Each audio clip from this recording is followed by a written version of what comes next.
అందరికీ నమస్తే. అందరు బాగున్నారా? అండ్ వరలక్ష్మి వ్రతం రోజు నేను అమ్మవారిని ఈ విధంగా అలంకరించుకున్నాను. సో, సింపుల్‌గా నాకు తోచినంతలో 9 రకాల ప్రసాదాలతో అయితే అమ్మవారి పూజ పూర్తిగా ప్రశాంతంగా అయితే కంప్లీట్ చేసుకున్నాను. మీరెలా జరుపుకున్నారు?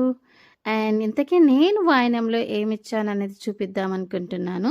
సో, మీరు మీ పూజ అయితే మంచిగా కంప్లీట్ అయిందని అనుకుంటున్నా. యాక్చువల్లీ షార్ట్స్ అన్నీ లేట్‌గా వస్తున్నాయి. కొంచెం పనిలో ఉండటం వలన.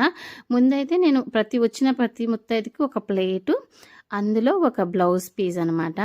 అది ఇంకా 2 అరటిపండ్లు. ఎప్పుడు కూడా అరటిపండు యొక్క కాడలు మన వైపే ఉండేటట్లు చూసుకోవాలి.